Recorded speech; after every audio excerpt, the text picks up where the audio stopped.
anti-Semitism. And that I thought was quite extraordinary, and quite extraordinary testament to how bad the coverage has been. And the coverage has been bad by design. One of the things that Columbia did was close the campus and open it to the media only during certain hours, and from what I understand, it wasn't necessarily easy for people to get in even during those hours. But if you only allow people to be somewhere for a couple hours, they're going to get the most superficial, the worst possible kind of coverage that you can create. And the trick, which is obvious, but I'm going to say it anyway, the trick is to just be there for a long time and see things play out. I didn't actually spend very long at all at the encampment at City College, but I was there for a couple of hours, and it so happened that when I first got there, when I first biked up, I saw somebody staging an incident. It was really extraordinary. So there was a clump of people sitting on the grass, wearing keffiyeh on their heads, and this guy came up to them, raised his hands and said, "Don't shoot." And then started, as they sort of were trying to figure out whether to pay attention to him, and then some of them started to rise, he started running away and bobbing as they kind of looked like they moved in on him. And it was an incredible cinematic scene of this skinny, presumably Jewish, middle-aged man bobbing and running away from several people wearing keffiyeh on their head. Part of me sort of admired the artfulness of the staging and the provocation, but then I thought, okay, well, what if something like this happened on the Columbia campus and I only have 2 hours, and this is the one thing that I see where people are actually interacting.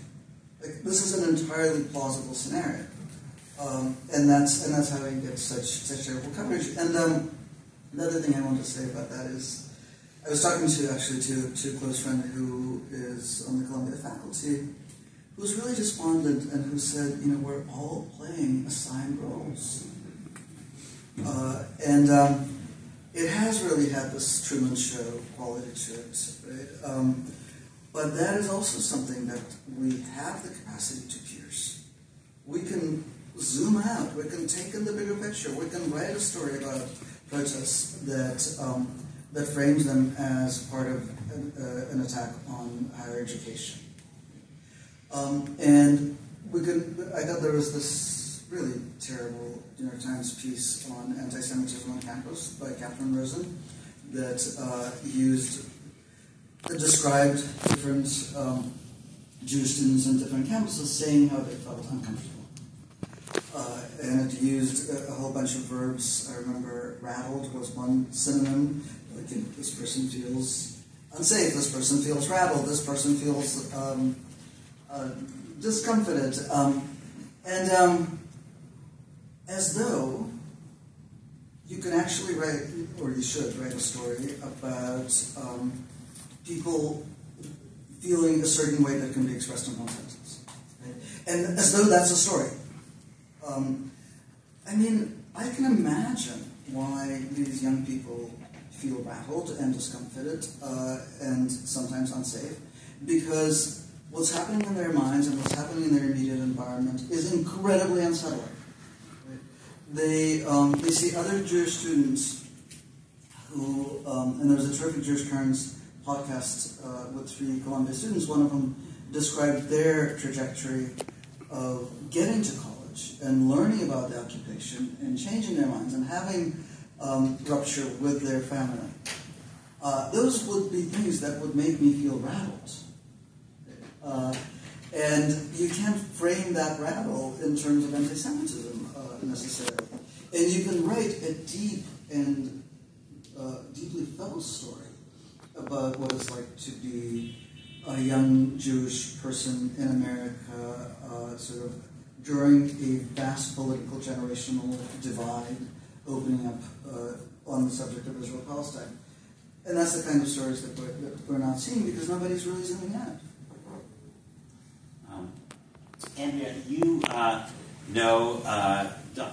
you've written a lot about Donald Trump, and I think one of the things that people suspect about Donald Trump is that whatever turbulence there is, and whatever forces in society there are that might scare some people, that he has a real knack for basically globbing onto that and figuring out how to make it seem much, much more frightening and turning it to his advantage. And so I'm curious if you have a thought about about how he and his campaign may use this moment of protest, and what you think might, there have been people who've kind of compared this to 1968 and Richard Nixon and the way he responded to campus anti-war protests. I'm curious what you think the backlash against this or the response from this from the kind of Trump and his supporters is and will be. So it's already happening. In fact, it happened today down in the criminal courthouse where I was. But before I talk about that, I just want to say a couple of things about the protest. I have not covered a protest in a long time, but I just wanted to say, in terms of just going back to the advice to young journalists, one is that one of the first things I always say to everybody is go be there. And go, what Masha was saying about widening the lens. Don't just accept the lens you are given, but look at everything. And I think that it's something very easy to not do, to not go be there, to not spend a long time there because you have social media, you have so many other inputs. But you will not see it unless you go there. And then even though I don't cover a lot of protests, I do cover a lot of context. And I think, what is happening now, in terms of Trump, we'll talk about it in 1 second, but also in terms of this current Congress that is really trying to, the people in this Congress who are talking about anti-Semitism, some of whom, sort of have hung out or been endorsed by actual white supremacists, is jarring. And it is jarring to me how journalism just sort of accepts that, or some journalists accept that, and are not sort of viewing this whole set of hearings about campuses as something other than a concern about, what was it, a crisis and about anti-Semitism on campuses.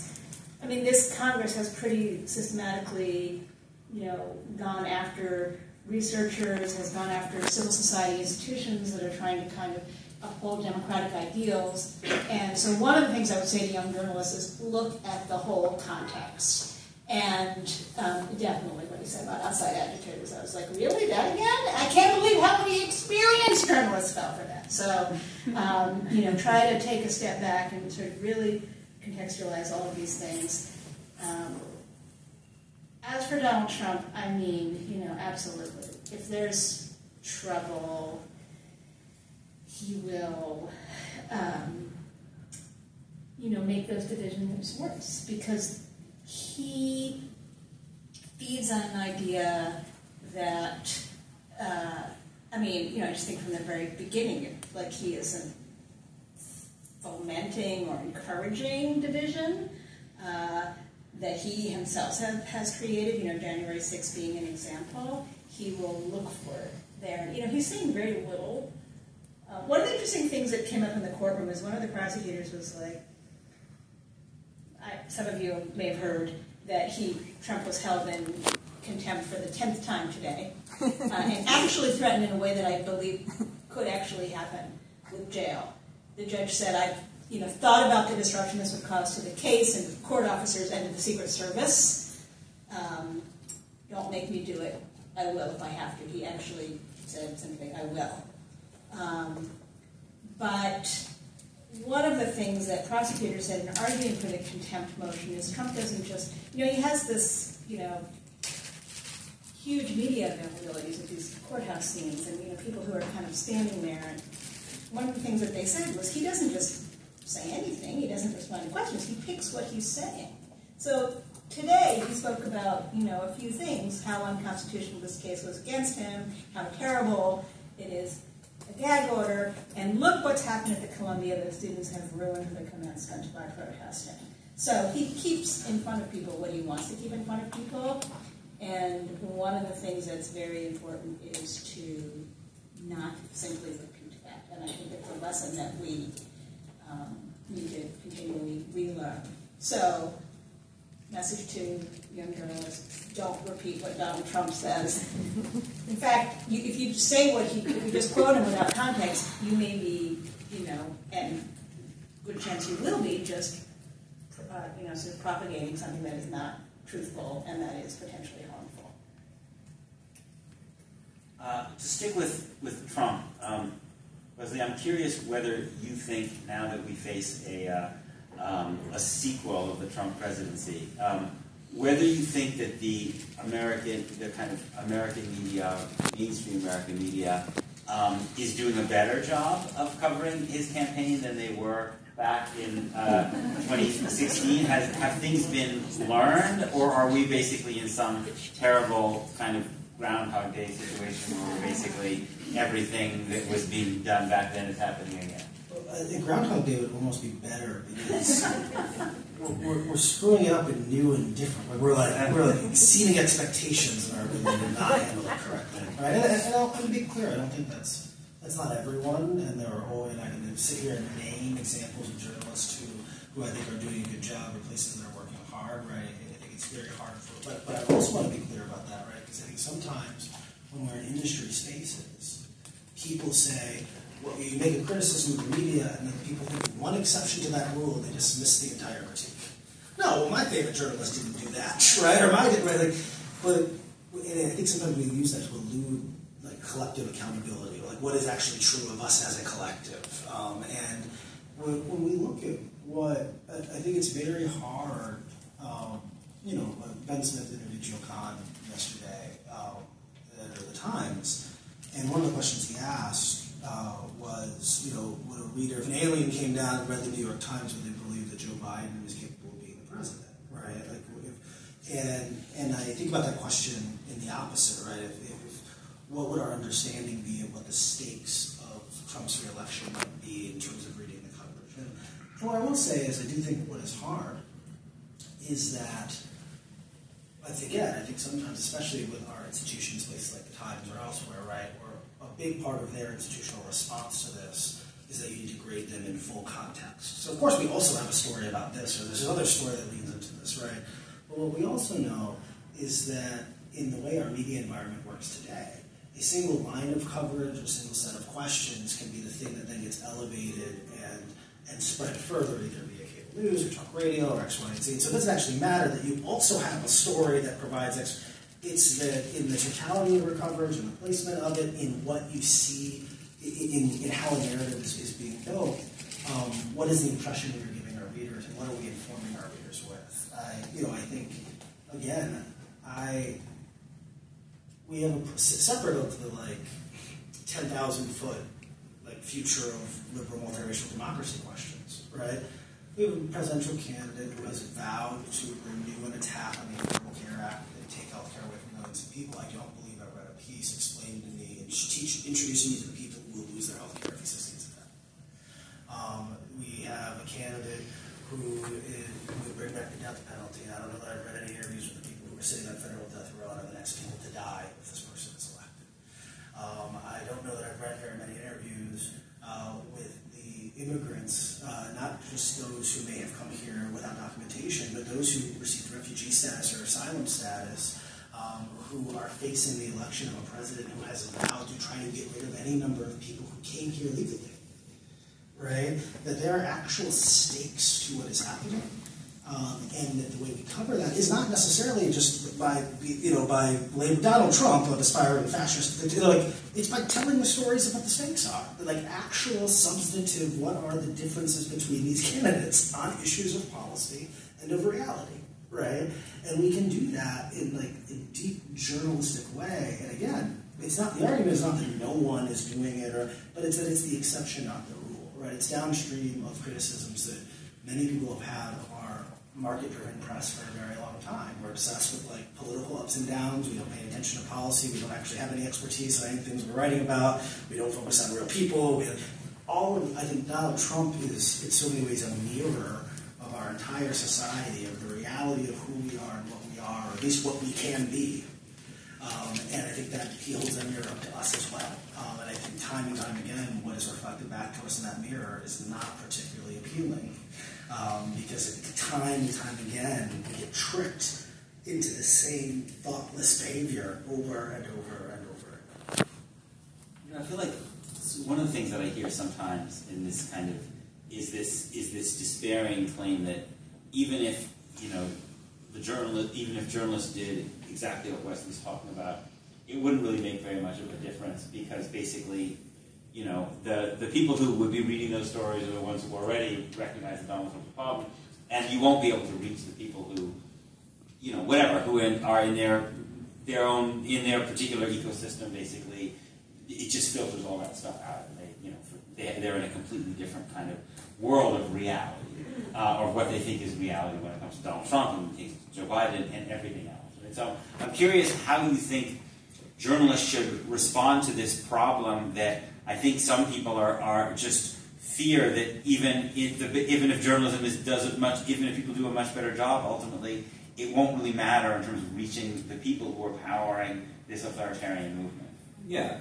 I mean, I understand that despair. I understand, you know, I would say a couple of things about that. One is, you know, we talk about, you know, the metaphor of preaching to the choir, right? But good preachers actually do try to motivate the choir and think broadly about who they're preaching to. They're preaching for the future. They're preaching for, you know, the society at large, right? It's not, they're not sort of, when you're doing, and not that I think journalists are preachers, but if you follow the analogy, right, you do the best work you can, not because you're just counting the heads in the room. You do it because you think you have some kind of duty to your integrity, to your craft. And I think to what Masha was saying about spectacle, and how to kind of diffuse a kind of manufactured spectacle.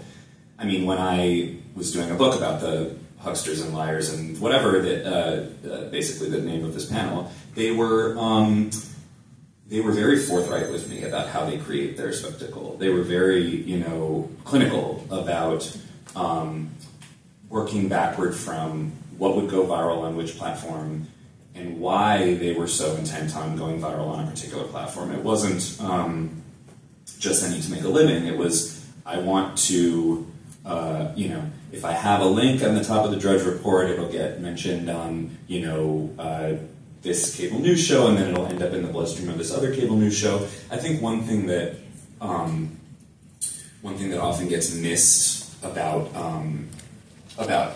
you know, we